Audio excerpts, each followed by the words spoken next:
this entire process of mourning and the great journey that the Queen is on is marked by trust and tradition.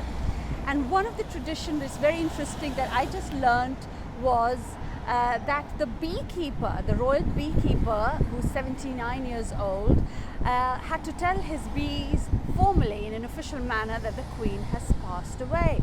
Like this, there are many more that will be followed as she makes her way to London. I'm here with Alex Cole-Hamilton, who is the leader of the Lib Dems, the Liberal Democrats in Scotland, who will lead me into more such traditions. Thank you for your time. Well, it's great to be with you, Lavina. Yes.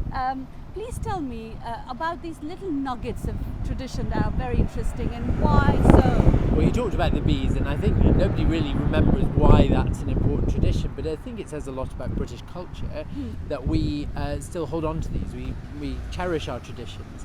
I think more movingly, we saw a big tradition last night, and that is the lying in state. And we had Her Majesty in St Giles Cathedral, and people, the citizens of Edinburgh and Scotland, were invited free of charge, without any appointment, to file past her coffin all night. So for 24 hours, lying in rest. Lying in rest. And they would file past her. She's guarded by her archers. These are men who are dignitaries, largely men. There are female archers as well, but mainly men, who are picked from civic society to wear this uniform to stand guard over her resting coffin. And I think that's another moving tradition, and you will see that writ large as she moves to London and to Westminster over the coming days. Yeah, indeed. And these company of archers, I'm told, are invited, 200 in number apparently, taking turns every 2 hours, and they carry bows still because they used to guard the Queen or the monarch in the olden days, and they could be friends and family only on invitation. So beautiful indeed.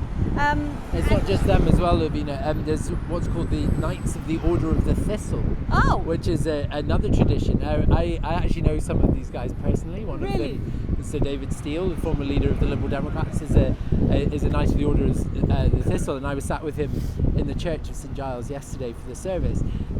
I feel that I hope they're not putting those guys in charge of the nighttime shift, because I think you might need to give them a stiff cup of coffee because they're in slightly advanced years. And they have to stand all the way through. They do. Oh my God.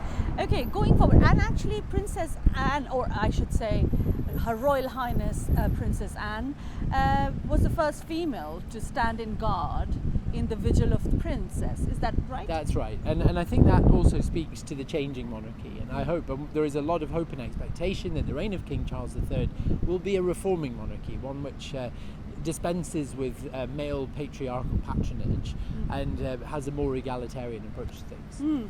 Because I think I spoke to the younger generation, and they do feel that there is a lot to be done. For example, how would you react as a politician to him not having to pay any inheritance tax, while all of us do? I think that these days are very important. These coming days are very important as to Charles setting the tone for his kingship.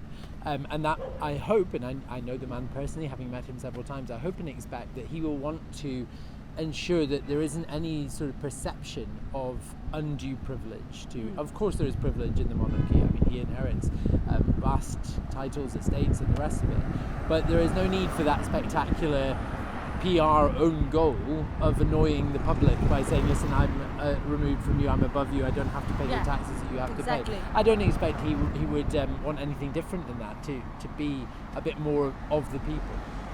Probably that is expected, and that would keep the monarchy going. Otherwise, it's really creating a lot of questions around it, isn't it? So, you've met him. He already broke from it by getting out of his car and shaking hands, didn't he? Yes. Yeah, go on. Well, I think he's had a great start. No, he's a lovely guy. Actually, I mean, there's You gave the speech for him as a did. leader of the Lib Dems, and tell me the experience of the meeting. We met him in a lineup before we went into the chamber, and again, he's always very affable. I think he looked quite tired, understandably. It's been a very stressful few days, and he is mourning the loss of his mother. It was then my privilege to address both His Majesty the King and the Queen Consort in what we call a motion of condolence, and I got to speak for 2 minutes, and I have to say I've never worked harder on 2 minutes of prose in my life, but it was... Why would that be? Because it was...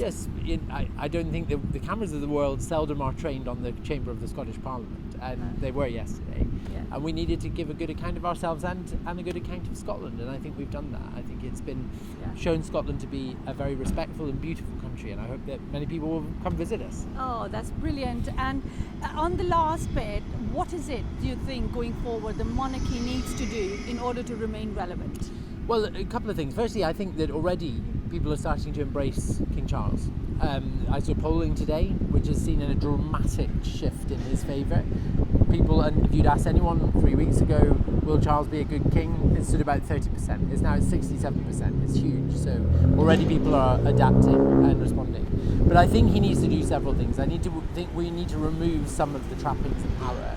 We don't need a monarchy with quite so many palaces, but I think he recognises that himself. We certainly don't need so many hangers-on. You know, the royal family will always carry respect and love and favour, but I don't think they need the patronage. I'd like to see more of a working monarchy that we see in other countries. And everything I've seen so far signals that Charles, I think, is willing to do all of that. Willing to do all of that and keep it all relevant. And the first time, I think, this is the only time in moments like these that politicians address the king straight in the parliament. Yes, I think I was probably the fourth or fifth person to speak to him directly, and it was an honour. And you know, there are very few times in your life when you think this is a speech I will remember for the rest of my life. And you will. And you verbatim. I didn't fluff it. Which is good. Which is very, very good. Thank you very much, Alex Cole-Hamilton, who is the leader of the Lib Dem here in Scotland, hoping that the monarchy in the hands of King Charles III will be slimmed down as he has promised before, and he'll bring about changes that will make it more relevant. But the traditions would continue, isn't it? Especially the amusing. bees. Especially the bees. The bees now have been told that the Queen has passed and they have a new king. Lavina Tandon for India Today from Scotland.